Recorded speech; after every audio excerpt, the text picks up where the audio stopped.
Hi, peeps. I'm Auriel Grace, and sitting next to me is Kendra Lockhart. And tonight is the astrology show. So, Kendra is going to start doing astrology shows quarterly. So, pay attention, take notes. All right. If you have questions or anything like that, you can always ask her. She will answer them. She does. True. I sometimes say, I don't know what this is. And she says, well, let me explain it to you. And she does that. So make sure that if you see the show or anything, leave a comment if you have questions. So she's going to be probably joining us again in April for an astrology show. Make sure tonight that you take notes. Yes, because the overview for tonight, and sitting next to Auriel is me, but sitting behind me is my cat. So she's excited to join the last of the monthly shows. That's Maddie, everyone. Say hi to Maddie. So I'm gonna give you the top 7 transits of 2026. So the way that you should take your notes is 1 through 7, put the dates, get a little snapshot of what it is, and then I'll tell you how to use it. I can't make it any simpler or any clearer. And this is how you're going to win your year, by authentically lining up with what's happening. Good, because and we do have a surprise tonight. Hey, Mary, Blueberry, Banana, Fana, Fairy. So we do have a surprise from Kendra tonight, and she's gonna have a link and everything, and I'm gonna show you a couple pictures because it's freaking beautiful. Thank you. Yeah, it is. When I saw it, I was so excited. So we'll in the middle of the show, I'll show the couple pictures, and Kendra will tell you what she's been working on. I'm pretty excited. Hey, Dana. And so I'm sorry I interrupted you, but I just saw That's okay. I have the screenshots over here, and I'm like, don't forget that. Makes me happy. I've got it loaded up on the tablet too to give people a quick overview. So we'll talk about the 3 tools that I have for you to help you through 2026 as I break this into quarterly check-ins with you instead of monthly with Auriel. Now I'm going to be having more right-brained, creative, practicality and philosophical things going on my YouTube channel involving astrology and other modalities.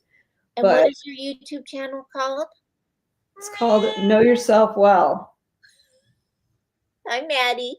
She's back today. She's in her 2026 cowboy phase. So she's wild, wild west today. So if you guys want to go over and subscribe to Hey Mary Parker, go over to Know Yourself Well on YouTube and subscribe to Kendra's channel so that you don't miss anything that she uploads there, because she's shutting down her group on Facebook. Mm-hmm. And she's going over to YouTube. So make sure to do that tonight or tomorrow night. I'm sure Kendra will remind you after the show and whatnot. But you can be my friend on my personal Facebook page.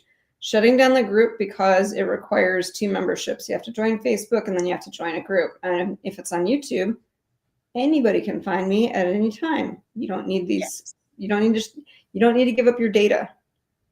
Yeah. So that's becoming a 2026 concern of a lot of people. So I will leave you with 3 fun tools to help you navigate your 2026. And Auriel has 2 of the 3. So we'll talk about that. But first and foremost, Auriel, is there anything you want to share from your newsletter or your January 2026 announcements? No. Okay.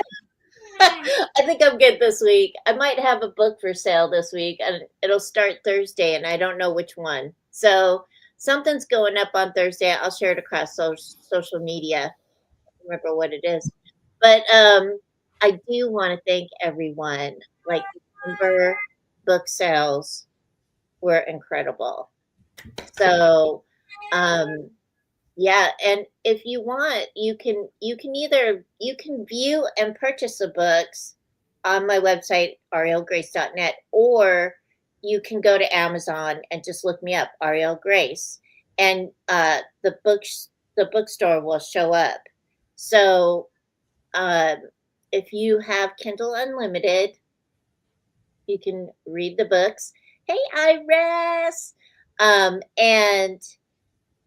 it comes in Kindle Unlimited, Kindle books, and there's also paperback books. I'm always encouraging everyone to use a Kindle so we don't use paper. But for all of you paperback book lovers, there are paperbacks, except for Goddess Girls. Goddess Girls is not a paperback book. It is simply a Kindle book because it's just short stories. So, please make sure to review all authors. Any author that on any platform that you read from, please review their books because it helps all authors. It helps everybody. And like I'm friends with a lot of authors, and we're always encouraging people to review, even if you just do stars. Okay, a 5-star rating, 3-star rating, 2-star rating, whatever. Because I have some pretty funny reviews. That's right. Everybody needs a platform, right? Everybody does. And tonight, Maddie has a platform. She's photobombing Kendra right now. Right there. Yep. It's her first rodeo. This is her first coming out on our show. She's bit the crap out of me. She's having a mood. So she's going to take up the attention. Yes, 100%. So let's get into it. We are going to get your pen and paper out or get your notes out because we're doing this a little differently since we're going quarterly. We're going to take a look at the 2026 transits. So this quarter, we are there are only 2 things to really consider that are a big deal, that are larger and broader brushstrokes than the Sun and the Moon and Mercury, Venus, Mars, which we've been doing consistently for 2025. Number 1 through 7 on your piece of paper. Or if you're a laptop, take your little notes, 1 through 7. We're just doing 7. Let's start with the first one that happens this month. Neptune is going into Aries. Now, these are outer planets, and before you go, wait, what? That's right. We've done all the familiarization for over a year with the inner planets. We're going to outer ones because they impact you in your dynamics, not just you with yourself. Mm-hmm. So Neptune is the planet of your imagination, your relationship to spirituality, but also your delusion and how you like to escape. And we all do. My mom was a huge soap opera nerd. That was her escapism. and shopping. Oh my God, did I hate shopping with her. So everyone has an escape. We are taking this from its home sign of Pisces, and it already had a little taste. It already did a little dabble in it last year. It's locking into Aries for the next 14 years. Wow. So if you think about what the last 5 years of COVID, and we've all felt like we've been under anesthetic and somewhere between reality and a dream, that's because Neptune was in Pisces. And one thing it didn't do was let us do a lot of action. So now you know what the planet is. We're going to Aries, which is going to be action, initiation, and making change. Not just, oh, I hope it changes on its own. That's Pisces. That's dreaming. We're going from the dreamer to the doer. Mm-hmm. So you have to, and here's your prompt and your homework. Figure out your fact from your fiction before you take up a battle. Yes, please do. And I want to elaborate on that for a second. Because it's going to be a cleanup if you don't. Well, here's the deal. There are some monks that are walking across the United States, and each political party has tried to politicize what the monks are doing. The monks are not doing this for any political reason at all. They are walking across the United States for humanity, for peace. It is a walk for peace. It has nothing to do with politics. And so I just want to Reminds me of spread the that first. delusion. Thank you. You know what? And you know how much I love films as storytelling. It reminds me of Forrest Gump when Jenny left him. And so And he he said walked. he ran. He just started running across America and everyone joined him. And then he just said, oh, I'm done now. He got his own version out of his system and everyone else said, well, what are we supposed to do now? Not about you. It's not about you. He's on his own journey. The monks are doing their own thing. Yeah. This is that fact from fiction. This is figure that out before you decide to take your action, initiation, and change making machine into a situation that isn't about you, because it's going to be hard to clean up your fire and it's going to be hard to figure out your boundary because Neptune likes to blur stuff so that you get creative. You can get badly creative too. I mean, that's what gossips and rumors are. It's bad creativity. Yeah. All right. So number 2, write down number 2. You got Saturn going into Aries in February 13th. It will be 2 years. Now, you will hear other people, other astrologers say, Saturn's unhappy in Aries. No, and you know me, well, it isn't its fault. Those two don't necessarily make the best peanut butter jelly sandwich. However, here is how you blend them, because I don't believe in any bad astrology. Right.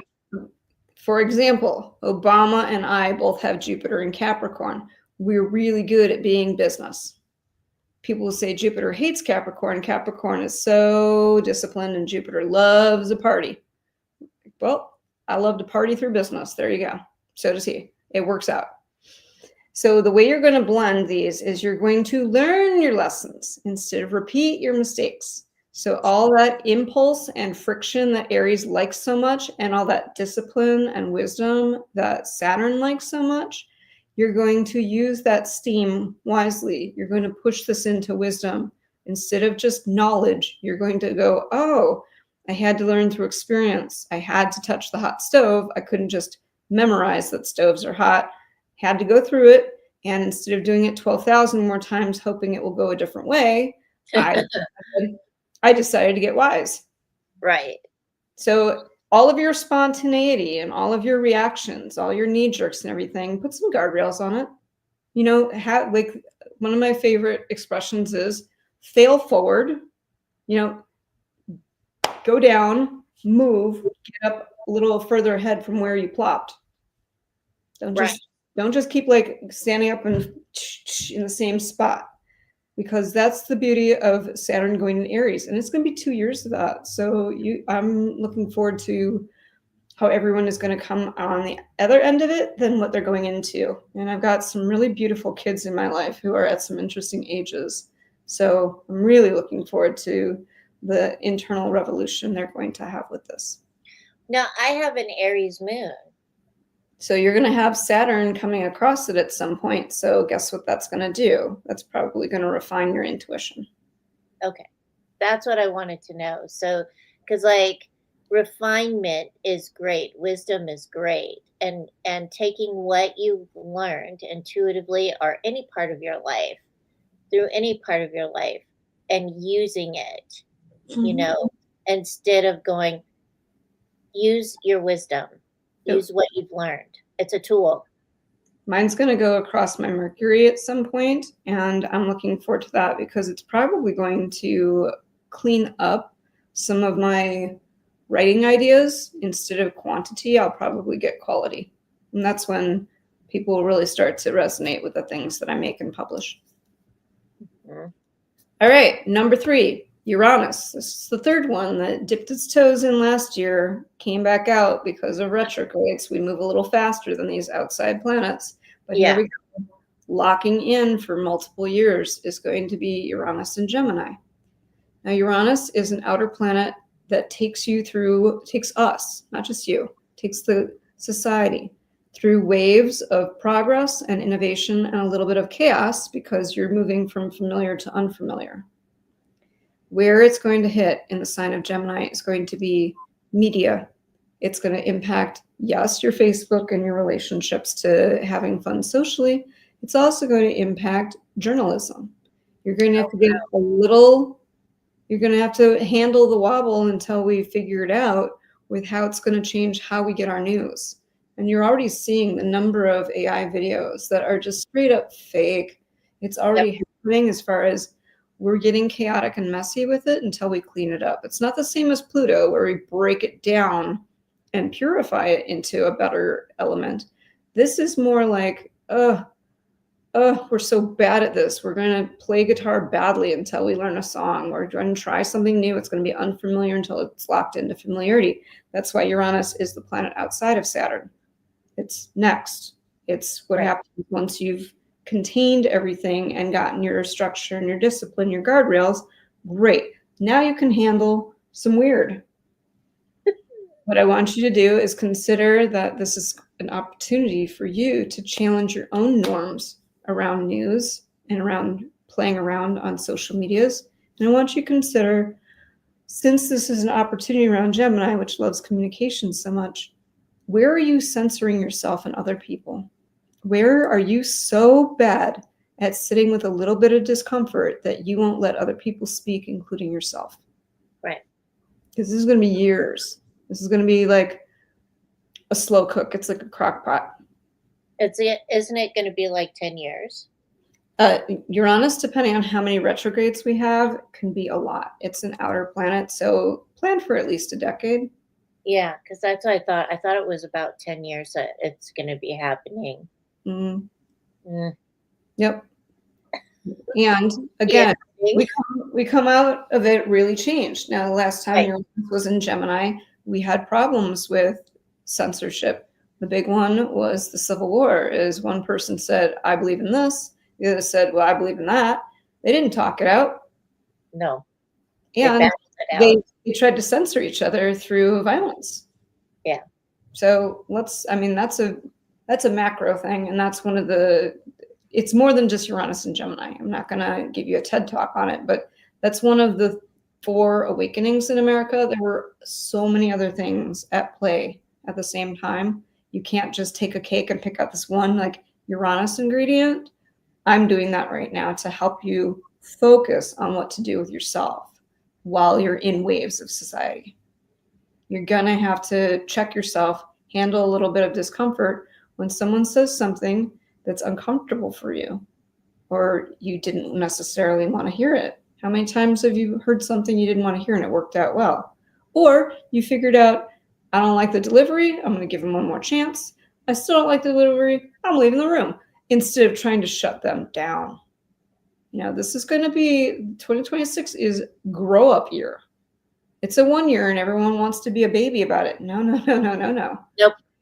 That's not how this works. We're going to learn about the 1 year next week on 1/11. Well, then you know what? Here's some good news. Number 4 makes me so happy I could cry.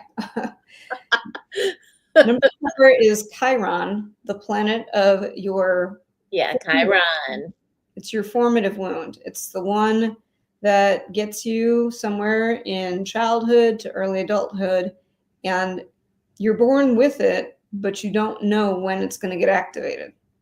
It gets activated in one single situation, and the way to clean it up, it's kind of like getting a stain on your shirt. You have to spend 17 times putting it through the wash. Yeah. And if you help other people, it takes care of it for you. So Chiron is the wounded healer. Mm-hmm.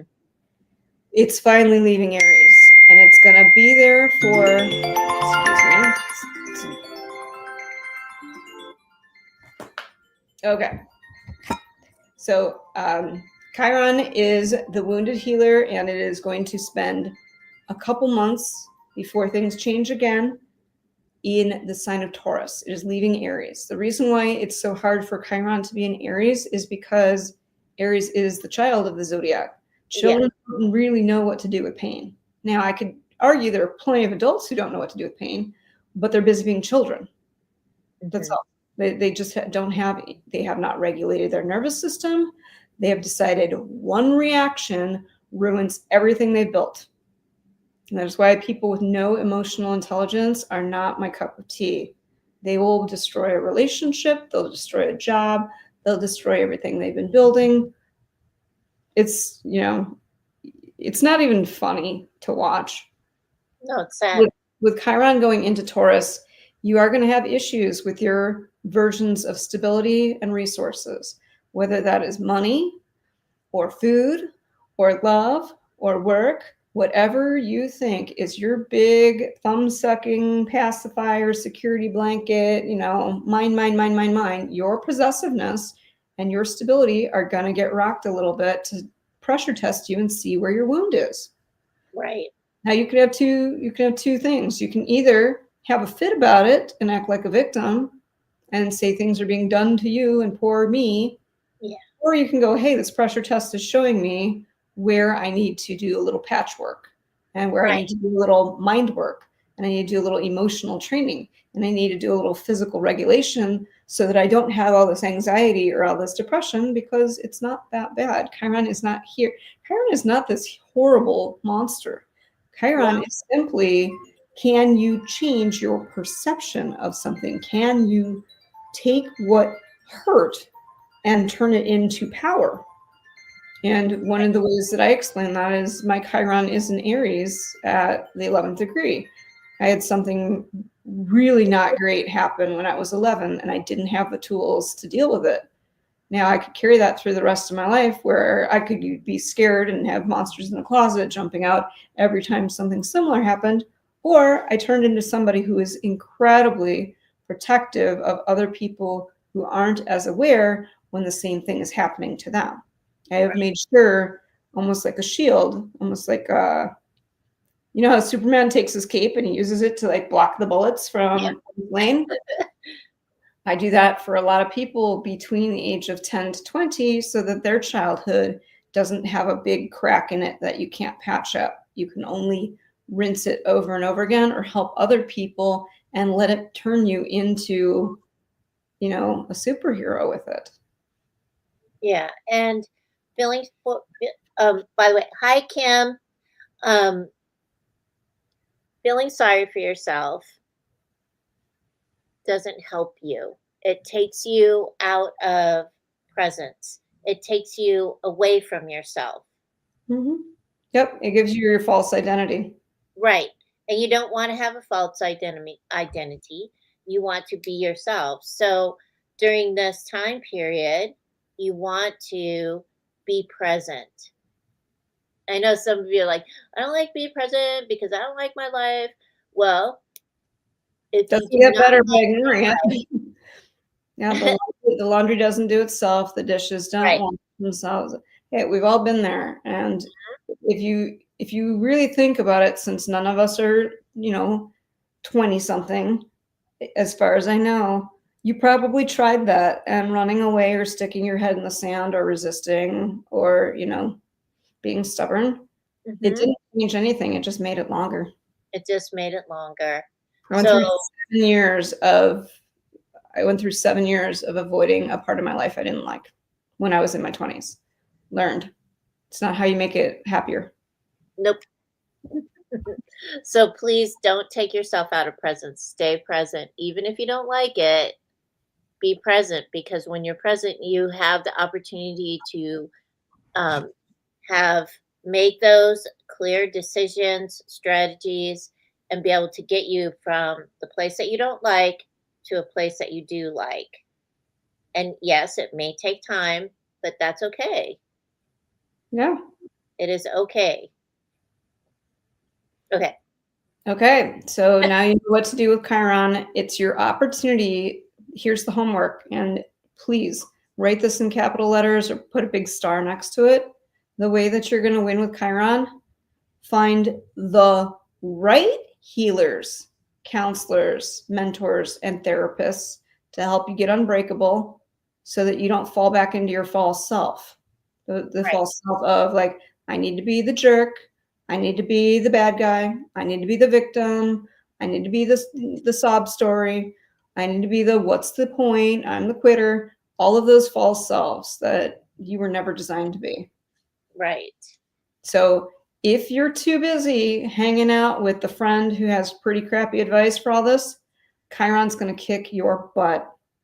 You have a therapist where you've lost your groove and now you're too busy like just sharing tea and, you know, kikiing as everyone calls it. It's just turning into chit chat and not productive getting out of your ditches. Find the right ones. You know, every now and then I have to change healers simply because we've exhausted our season. Right. Exactly. Okay. Yeah. So number 5. All right. Who's ready for a fun one? I am. Yes. Of course you are. So we have Jupiter moving into Leo in July, and it's going to be there for a year. Oh, yeah. Cool. Jupiter's the gas pedal, and that's why 2025 was hard on some people, is because it was all gas and no brakes, which sounds great until you hit, you know, parts you don't like, and then you don't have any brakes. That was my November and December. Those months last year pretty much sucked. Just everything all at once, no installment plan. It was just avalanche. And that's okay, because I'm an astrologer. I get to see what's going on instead of just wonder what's going on. So it helped me deal with it. And what I did is I took advantage of discipline and responsibility, and I went cash only. And I decided to quit coffee. I like quitting things so that I can take my power back and see my relationship to myself instead of my relationship to things. Raise my credit score 20 points. That was my ha to the universe kicking my butt. But Jupiter in Leo is going to put the gas pedal on your boldness, your creativity, your playfulness, and your self-loyalty. So if you've had complexes on making yourself last place, now is the time for you to be generous with you. Yeah. Now, of course, it comes with a little tiny warning, not a red flag, but I'm going to call it a pink flag. Check your ego. If it's going to be about you, don't make it so about you that you decide to be disrespectful to the people around you, and you will see those people. You'll be like, huh, somebody's feeling themselves. Somebody got all full, you know, didn't realize it was the Auriel show. Yeah. You'll see those people. I mean, I've got a parent who is notorious for that. They don't even need Jupiter and Leo. But this is a chance for you to show your gifts and to really have people acknowledge you. Like, hey, I didn't know you could do that. I didn't know that about you. Like, wow, that's pretty cool. Oh, wow. Huh. I'm learning something from being able to see you in a new way. You're showing up differently. There you go. Yeah, rock on.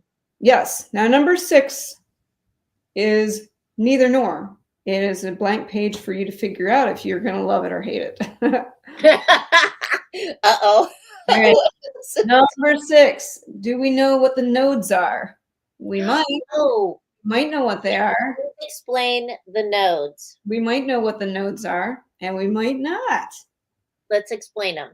So it is not an astrology body. It is not a planet. It's not a star. It's not an asteroid.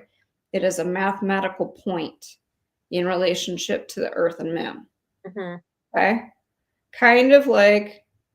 It's kind of like your posture. Are you standing up perfectly straight? Are you a little slouched? Is your butt sticking out? Are your shoulders rolled over? It's points. It's not a thing. But those points give us information.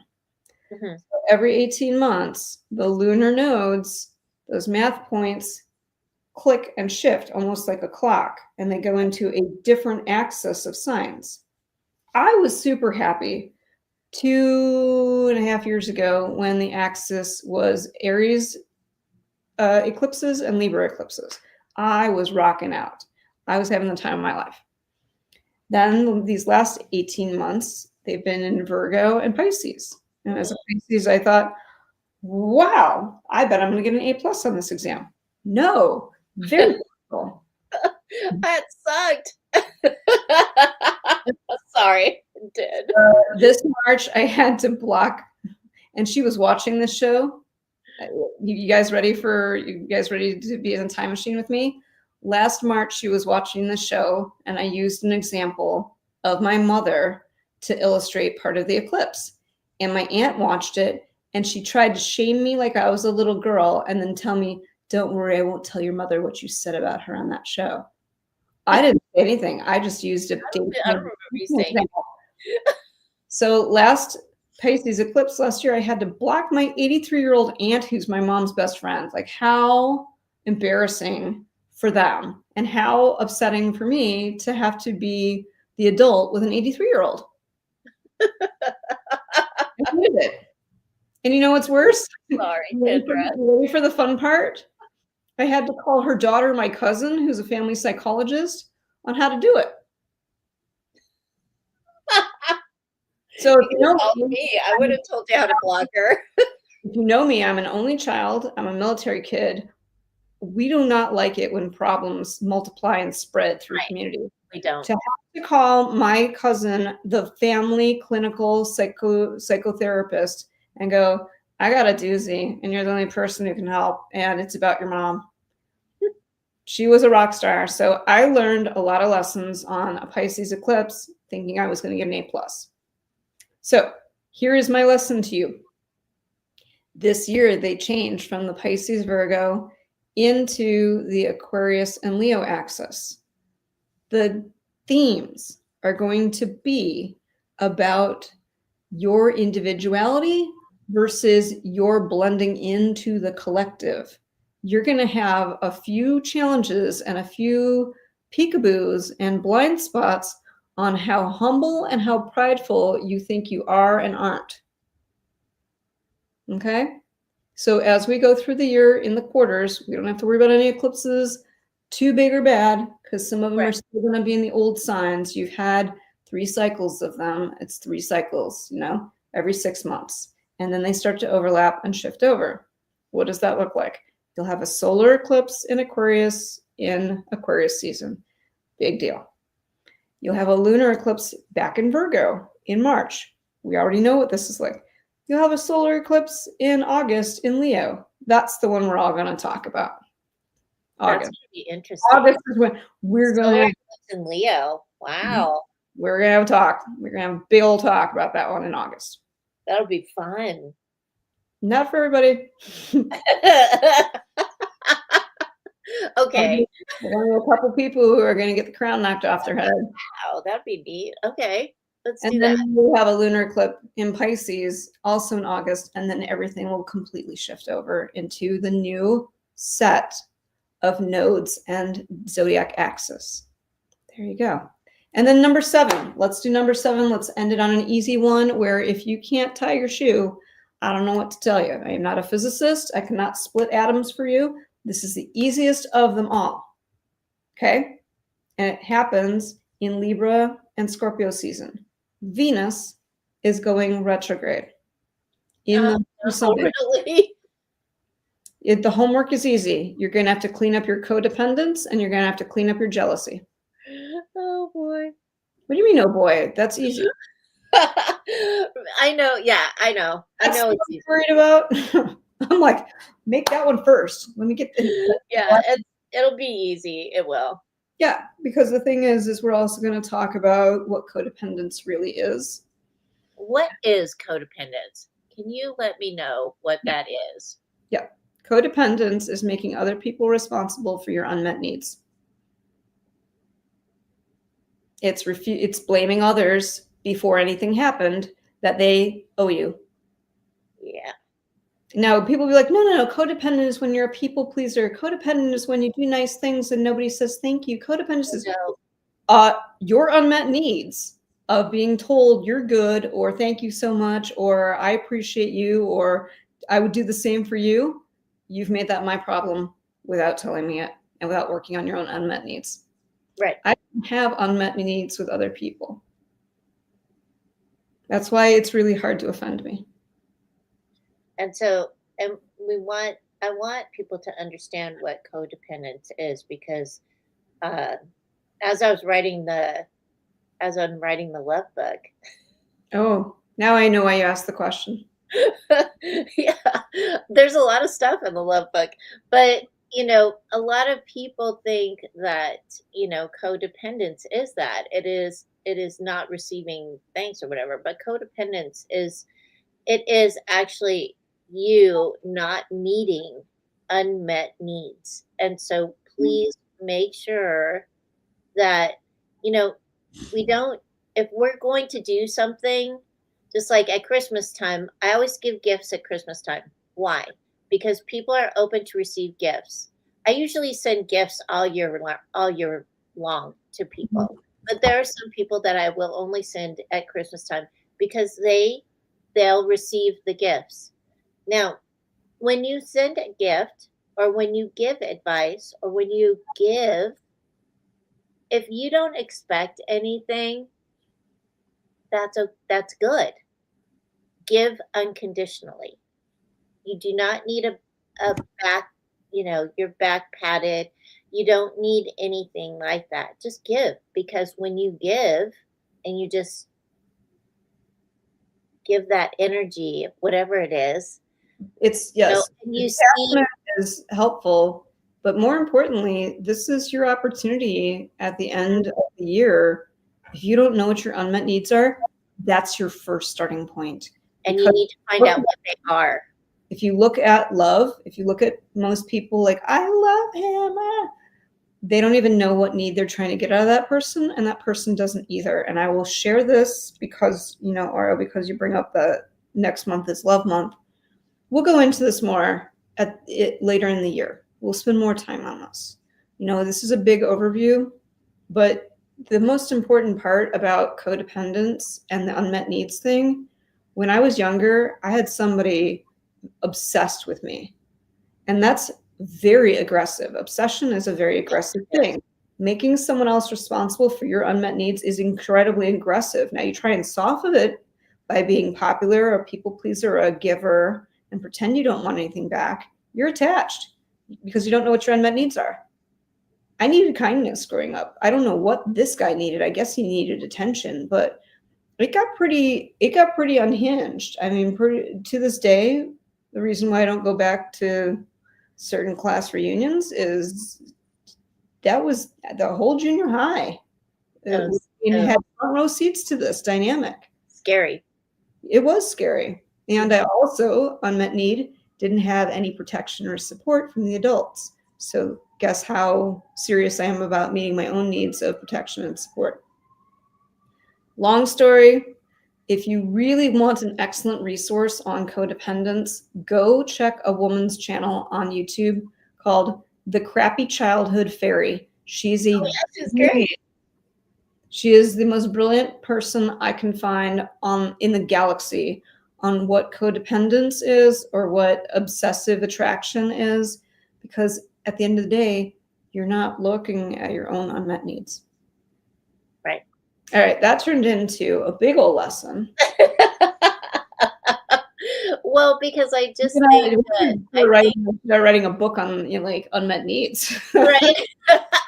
Well, it's because I think that there are a lot of words right now being used wrongly or too broadly. Yeah. Yeah, they're not being used correctly, or Yeah. and I think that we need to understand our vocabulary better, so we can explain what we're talking about, because sometimes people don't understand what we're trying to say. Yeah. And unmet needs, what's the other one? The other one is I can't even remember it now. I was talking to a client about it. I was like, I think it sounds like arrogance. What is the word? Now I can't think of it. Went to my brain. Say, and I'll tell you what the word is. The word, what they're calling, it's a psychological word that they're calling people. They're total. That do. They're like manipulators and Oh, narcissists. Narcissist. People are using that word like crazy, and it's like, no, that's not what a narcissist is. Yeah, this is somebody who hasn't defined a sense of self, and so they are so neurotic and insecure. They just take because Hmm. it's scary to be self. Right. Whereas, the reason the whole empath thing is like they're so busy being not self and not enough self. You got two people who are really poorly defined trying to work together. And honestly, it's like putting cats and dogs together. It doesn't go well because each one has a fear-based agenda. Yes. I don't feel responsible for making everyone feel good. Now, I used to when I was concerned if I was going to be attacked, but you grow up, you get out of your teens and 20s, and you figure out which groups of people you belong with, even if they're not your favoriteest humans on the planet. I don't have to have an all-time high every time I'm around somebody. Exactly. But like I said, we should do an unmet needs book. And the thing is, you shouldn't feel bad about being needy, is because once you realize a better relationship to your unmet needs, they start to get neutralized or you care less about them. Hmm. Once you give somebody the attention that they really, really, really, really, really crave, they're no longer a drug addict about it. Right. But you have to agree to give it. Yeah. When someone comes along and just gets codependent on me and thinks they can squeeze it out of me or convince it out of me, it's going to go badly because my trauma response is fight. I do not fawn. I do not freeze. I do not, leave the room. I'll call you out on it. You better be ready.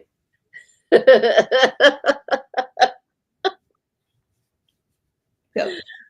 So Okay. things that So, can support you in 2026. The thing that Auriel said, Kendra's got a surprise for all of you. Let's yes. discuss that. Now, I will say, because You Mary's said- watching, Mary is one of the gorgeous latest souls who helped herself to my beautiful gem deck. So that is one of the three. But what I did, and this is my thank you to everyone, this is a free gift, and it will welcome you into my new world, my Know Yourself Well world I'm creating. I've got a little shop up of all my workbooks. This one is free. It's called Comfort from the Cauldron. It is all of my best soup recipes matched up to each zodiac season so that you know how to rest and have wellness and nourish yourself. The recipes have all been simplified. So even if you're not an amazing soup diva like I am and really great at cooking, you can have fun. Look at that. Aries through Pisces time. Each one has one of my favorite soup recipes. Some of them are vegetarian. Some of them have milk in them. Da, da, da. You get to take a look and walk through all of them. But for the month of January, this is free. Starting the month of February, it is $12, and that proceed, goes to Chicago food banks because I am ready to join the ranks of a lot of my friends who have done a lot of community charity and a lot of paying it forward. And it's my turn to do something for the world I live in with my skills to give it away. So it's free right now. If you guys want the link to the cookbook, I've um, got it now. ask Kendra for it. She will send you a link for the cookbook, and that way you can get it free now, or you can wait until February and pay $12, and the money will go to the food bank up near where Kendra lives in Chicago. Yep. All right. So either now or later, whatever, ask her for the link. She'll send it to you, and then she'll send you the cookbook. And I have the cookbook, and these are just a couple of screenshots, but I have the cookbook, and the cookbook is great. And it's really pretty, and I like the recipes. I'm a soup diva, so I love soup, and the recipes are easy. Yep. Yeah.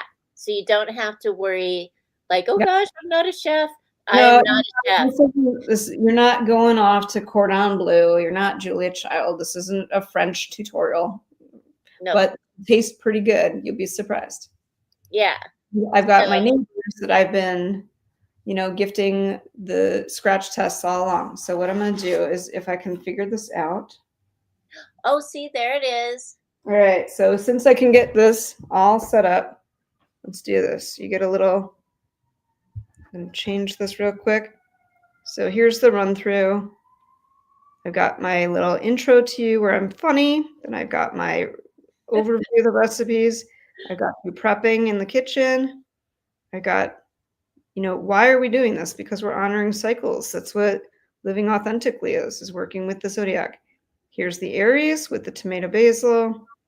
And we move on to Taurus and Gemini and Cancer and Leo and Virgo and Libra. And in honor of Auriel, I'm going to stop on Scorpio time, which is Pozole Verde, and read you what the notes are as far as Scorpio season. Nature has begun to shed the life it has made for the year. This type of transformation through a sense of decay means eliminating the most surface layers for new life and the rebirthing to come. Scorpio surpasses the aesthetics as a love for what is changing under the guise of death to begin anew. And that is the lesson of Scorpio. They're the masters of the shed. They are in snake year all the time. So,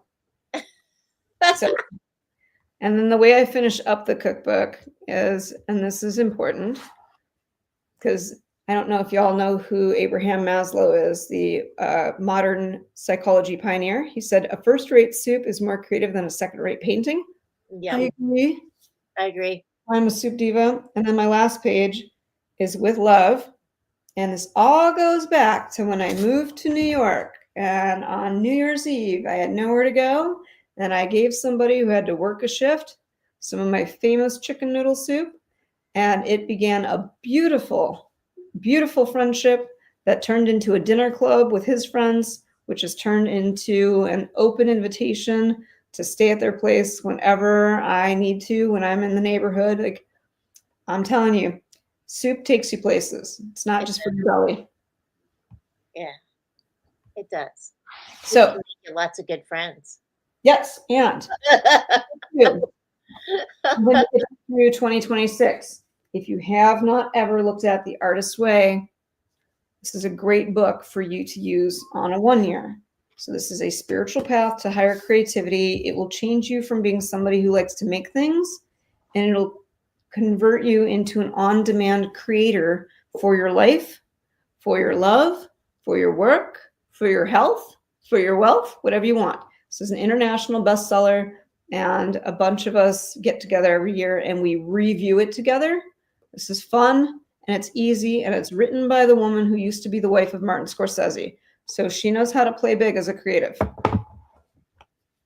And then last but not least, I wanted to thank Mary for being the latest in my little family of people who got the beautiful gem deck, which you're seeing Auriel use. And these are written as both a fact and folklore. And I know that you and I, last time I had a session with Auriel, she worked with me with Labradorite. Yeah. So there's the Labradorite card. And it says the origin is Canada, Finland, and Norway. Fact, it is found in interior design as countertops, vanities, and tiles. But the folklore is it aids in spiritual transformation and accepting destiny. Yes, She's it does. helping me work through letting go of a really old version of myself. So there you go. And I just did the psychic tip of the day for garnets. So go check it out. Yep. So there you go. 2026 can be a lot of fun for you if you let it be a lot of fun, and you also set yourself up for success. Yes.